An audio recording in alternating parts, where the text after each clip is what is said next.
এর রেসিপি গরুর মাংস। আসসালামু আলাইকুম। প্রথমে গরুর মাংসটা ভিজিয়ে রাখছি এবং পেঁয়াজ, আদা, রসুন এবং আলুগুলো সব কেটে রেডি করে নিচ্ছি। সমস্ত মশলাগুলো রেডি করে নিচ্ছি। যেহেতু হাতে বেটে রাখা মশলা দিয়ে মাংস খেতে বেশি পছন্দ করে, এই জন্য আমি সব মশলাগুলো পাটায় বেটে নিচ্ছি। আমাদের মশলাগুলো বেটে নেওয়া হয়ে গেছে, এক সাইড করে রেখে দিচ্ছি। এখন মাংসটা ধুয়ে পরিষ্কার করে উঠিয়ে নিচ্ছি। মাংসটা পরিষ্কার করে উঠিয়ে নেওয়া হয়ে গেছে। এখন আমি চুলায় প্যান বসিয়ে দিয়েছি। এখন পেঁয়াজ বেরেস্তাগুলো করে নিচ্ছি। পেঁয়াজ বেরেস্তাটা বসিয়ে দিয়েছি। এদিকে এখন আমি প্রেশার কুকার নিয়ে নিয়েছি।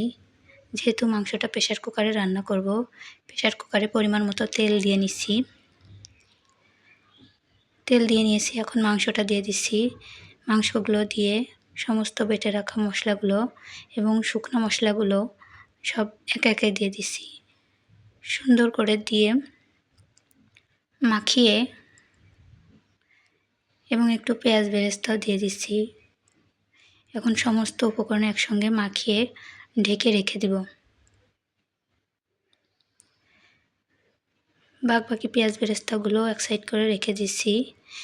এখন প্যানে আরেকটু তেল দিয়ে আলুগুলো লবণ হলুদ মাখিয়ে আলুগুলো ভেজে নিচ্ছি। আলুগুলো সুন্দর করে ভেজে এক সাইড করে রেখে দিচ্ছি।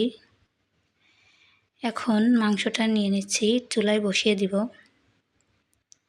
চুলায় বসিয়ে দিয়েছি এবং ভালো করে সুন্দর করে নেড়ে কষিয়ে নিব। একটু সময় নিয়ে কষিয়ে নিব। মাংসটা যত সুন্দরভাবে কষানো হবে, খেতেও তেমনই সুস্বাদু হবে। একটু সময় নিয়ে ভালো করে নেড়ে সুন্দরভাবে কষিয়ে নিচ্ছি। ভালোভাবে কষিয়ে নিচ্ছি, এর কারণে মাংসের টেস্টটা একটু বেড়ে যাবে। কষিয়ে নেওয়া হয়ে গেছে। এখন দিয়ে দিব পরিমাণ মতো পানি।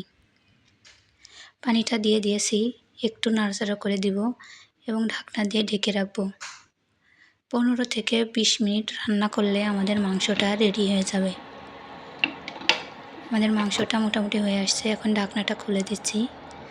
চুলায় একটু রেখে জাল করব এবং উপরে একটু জিরা ভাজা ছিটিয়ে দিব, দিয়ে নামিয়ে নিব।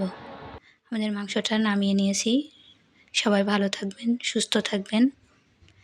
আল্লাহ হাফেজ।